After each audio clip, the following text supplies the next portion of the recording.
Hi friends, ഞാനിപ്പോൾ നിൽക്കുന്നത് കൊട്ടാരക്കര വിലങ്ങറ തൃക്കുഴിയൂർ ക്ഷേത്രത്തിലാണ്. കൊച്ചുമകൻ്റെ തലമുടി മുണ്ടനം ചെയ്യാൻ വേണ്ടി വന്നതാണ്. നേർച്ചയൊന്നുമല്ല, പളനിയിലും തിരുപ്പതിയിലും ഒക്കെ പോയി തലമുണ്ടനം ചെയ്യാൻ നേർച്ച നേർന്നിട്ട് അത് മുടക്കം വന്നവർക്ക് ഇവിടെ വന്ന് തലമുണ്ടനം ചെയ്ത് കാവടിയൊക്കെ എടുത്തിട്ട് മടങ്ങാം.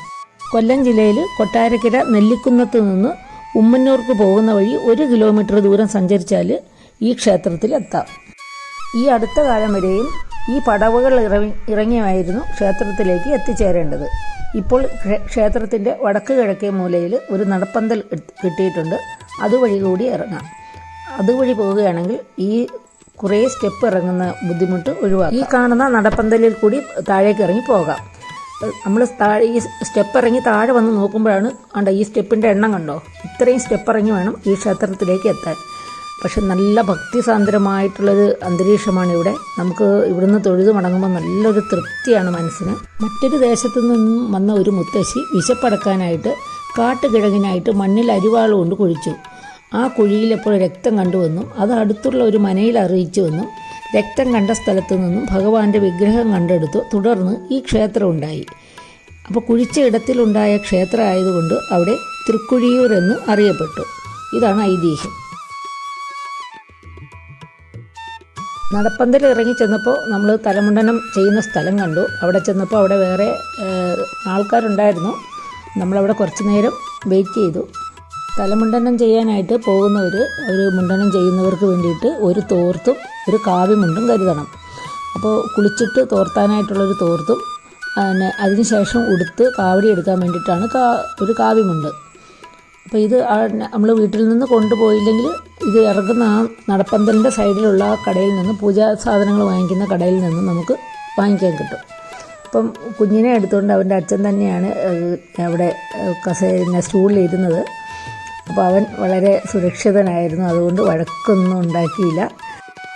തലമുണ്ടനം ചെയ്യാനായിട്ട് വന്ന് അദ്ദേഹം അവനോട് നല്ല കുറച്ച് നേരമൊക്കെ സംസാരിച്ച് നിന്നതിന് ശേഷമാണ് പണി തുടങ്ങിയത്. അപ്പോഴേക്കും അവൻ കുറച്ച് ലോഹ്യത്തിലൊന്നും ആയില്ലെങ്കിലും ആൾ നിശബ്ദനായിരുന്നു.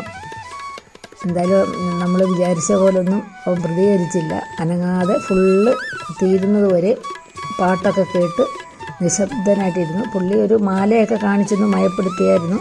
പക്ഷെ അതിലൊന്നും അവൻ വഴങ്ങിയില്ല കേട്ടോ. എന്തായാലും പാട്ടുള്ളത് കൊണ്ട് അവനൊരു കുറച്ച് പാട്ട് ഒക്കെ ഇഷ്ടമുള്ള ആളായതുകൊണ്ട് അതൊക്കെ കേട്ടോണ്ട് ഇരുന്നിട്ടുണ്ട്. പിന്നെ ചുറ്റും ഞങ്ങളെല്ലാവരും നിൽക്കുന്നുണ്ടായിരുന്നു. നമ്മളെല്ലാം മാറി മാറി നോക്കുന്നുണ്ടായിരുന്നു. എന്തായാലും എല്ലാം ഭഗവാന്റെ കൃപ കൊണ്ട് നല്ല സമാധാനമായിട്ട് കഴിഞ്ഞു. അപ്പോൾ എല്ലാം മുണ്ടനമൊക്കെ നടത്തി കഴിഞ്ഞ് അവിടെ ദക്ഷിണയൊക്കെ കൊടുത്ത് അവിടുന്ന് നേരെ കുളിക്കാനായിട്ട് പോയി. അപ്പം കുളത്തിലൊക്കെ ഒന്നും അല്ല ഇറങ്ങി കുളിക്കേണ്ടത്. അവിടെ കുളിമുറികൾ നിറയെ ഒരു 4-5 കെട്ടിയിട്ടുണ്ട്. നല്ല നീറ്റാണ് കേട്ടോ. അവിടെ പോയി കുളിച്ച് നമ്മൾ തോർത്തി വേറെ കാവ്യമുണ്ടൊക്കെ ഉടുത്തിട്ടാണ് നേരെ ക്ഷേത്രത്തിലേക്ക് പോയത്. അവിടുന്ന് തൊട്ട് താഴെ ഒരു 4 തട ഇറങ്ങി ചെല്ലുന്നതാണ് ക്ഷേത്രം. അപ്പോൾ ക്ഷേത്രത്തിൽ ഇനി ചെന്നിട്ട് അവിടുന്ന് കാവടി എടുത്തിട്ട് വേണം അകത്ത് കയറി തൊഴാൻ. ക്ഷേത്രത്തിന് വലിയൊരു ആനക്കൊട്ടിലുള്ള ക്ഷേത്രമാണിത്. കുറേ പേര് തൊഴാനായി വന്നിട്ടുണ്ടായിരുന്നു. തലമുണ്ടനം ചെയ്യാനായിട്ടും കുട്ടികളൊക്കെ വന്നിട്ടുണ്ടായിരുന്നു.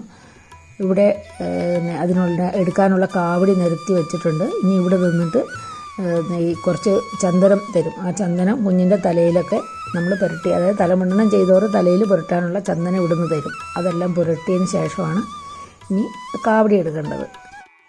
അപ്പോൾ തല മുട്ടയടിച്ചു ചന്ദനവും പുരട്ടി ഇനി കാവടി എടുത്തുകൊണ്ട് ക്ഷേത്രത്തിന് വലം വയ്ക്കണം. 3 വലത്ത് വയ്ക്കണം. അപ്പോൾ നാലമ്പലത്തിൻ്റെ അവിടെ ഇരിക്കുന്ന ഉപദേവതകളെയും കൂട്ടി ചേർത്തിട്ട് വേണം വലത്ത് വയ്ക്കാൻ. അപ്പോൾ ഇവിടെ കാവടി കിട്ടി, അതുകൊണ്ട് അവർ വലത്ത് വയ്ക്കുകയാണ്. ഞാൻ കുറച്ച് മാറി നിന്ന് വീഡിയോ എടുക്കാൻ വേണ്ടിയിട്ട് മാറി നിന്ന സമയത്ത് അവർ അവിടെ വലത്ത് വയ്ക്കാൻ തുടങ്ങി. നാലമ്പലത്തിന് ചുറ്റും 3 പ്രദക്ഷിണം, പിന്നെ ശ്രീകോവിലിന് ചുറ്റും 3 പ്രദക്ഷിണം. ഇതാണ് കണക്ക്.